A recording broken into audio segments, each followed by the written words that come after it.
The world you want doesn't exist. If you've seen the situation in Minnesota with regards to ICE and Border Patrol getting into conflicts with American citizens, and in some cases, some citizens being shot or injured, if you look to that and you say, maybe we're just being too harsh, maybe we're being too cruel, maybe we need to take a step back and do things better, maybe we need to find a kinder way to do this, then I'm sorry, the world you want does not exist. Now, this isn't a statement of whether or not ICE or Border Patrol is correct with regards to a recent incident. I think the man's name was Pretty or Petty. In my opinion, there are three possible outcomes to that, two which favor ICE and Border Patrol and one doesn't. But that's neither here nor there. I still need more information with what actually happened. And it would be nice if the administration would stop coming out and having completely useless, unhelpful statements, such as blaming the guy for wearing a gun, or saying that he was there to commit a rampage, even though there's no proof that that was even on the table. But that's not what this is about. What this is about is there's no world where this can be done without something going wrong. Let's do a little bit of math, all right? Let's say that ICE has 1,000 situations a day, all right? 1,000 every single day. 1,000 situations where they either go into a business, like a Home Depot or a restaurant, or 1,000 situations where they go into a home and pull out illegal aliens or pull out someone who's America's Most Wanted. 1,000 situations where they find someone who is a child abuser or an offender. 1,000 situations every day across America. At some point, something is going to go wrong, just by the numbers. Now let's crank it up a little bit. Let's take those 1,000 situations and say that certain states just don't comply with the norms of dealing with ICE. Let's say that they don't respond to requests to know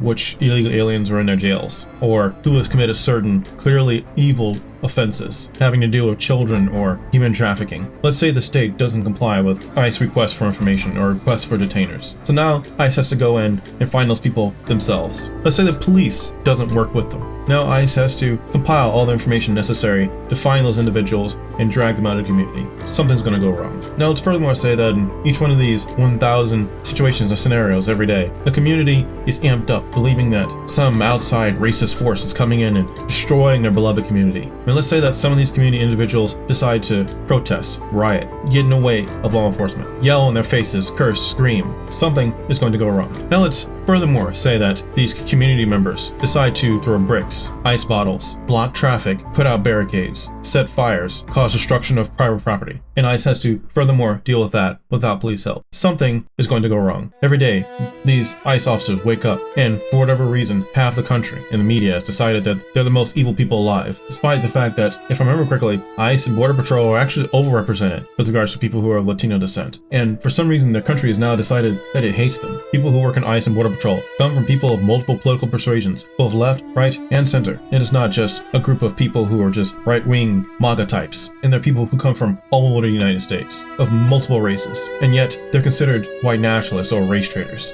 The world where something doesn't go wrong in some of these 1,000 confrontations a day does not exist. It does not exist. Especially when you have a subset faction in the United States who organizes and does everything they can to constantly harass, harangue, impede ICE and Border Patrol officials. And you have a local police that does not support and bring the proper structure to prevent these things from getting out of hand in the first place. The world where something doesn't go wrong, the world where someone doesn't get shot, does not exist. It is a fantasy.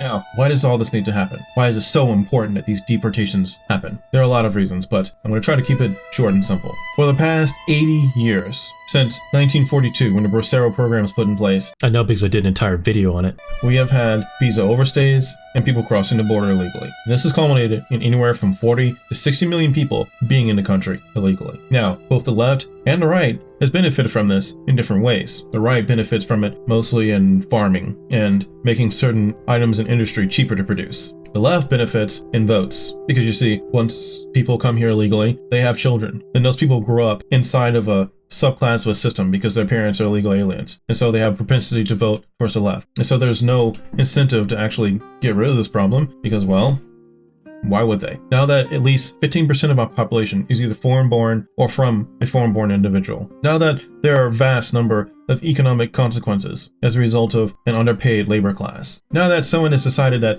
hey, maybe we should do something about that, the media and the far left is coming out in full force to convince you, the viewer, that doing something about this situation is evil. Doing something about the constant flow of human trafficking from across the border is evil. Doing something about having our American citizens killed either by fentanyl or by crime from people who came from outside the country who never should have been here in the first place, they're trying to convince you that caring about that is evil. No, we just need to do it a nicer way, a softer way. It's blaring on all of our social media right now, all across the news right now. ICE is bad. There has to be a nicer, kinder way to do this. But before, they wouldn't constantly inform you about the American citizens who died as a result of illegal immigration. They didn't have the same kind of outrage for the young men who overdosed on fentanyl because it didn't matter. It was status quo. They didn't care. Media across social media didn't have the same outrage when Charlie Kirk was shot. In fact, when Donald Trump was running for president and an assassin missed his head by millimeters, they all up and down social media were upset that they were this close to getting rid of what they saw as Satan himself. Dear viewer, I need you to understand something. Don't be duped. This is not about being nicer. This is not about having a better approach. This is about power, control, and running out the clock. Nothing more. And all they have to do is pull on the goodness of your heart, to pull on the kind sentiments, your desire for everyone to get along. But the problem is, everyone is not going to get along. That was clear after the Charlie Kirk incident. Everyone's not going to get along. There are demons out there that will celebrate the moment you get shot. And they'll say you deserved it. They'll call you a racist. Oh, you're trying to attend church on a Sunday morning? Well, clearly, you're the evil person. And you need to understand this. These are the stakes. You cannot reason with a demon. So when you see people on social media, when you see people in the news media trying to tug on your heartstrings and ask you, why are innocent Americans being hurt? Never mind the fact that such innocent American was putting themselves in a situation where they may become hurt. Never mind the steps that led up to that. Never mind the context that's going on with people constantly assaulting and attacking ICE and Border Patrol officials. Never mind any of that. No. In each one of those 1,000 situations a day, the ICE and Border Patrol have to act 100% perfect and professionally or shut it all down. That's what we call a false binary. You're being presented with two options that do not exist. Either you go in and be the evil person, the tyrant, the racist, or you merely step back, slow down, and allow things to return to status quo. No, do not accept this. And do not accept the premise of demons.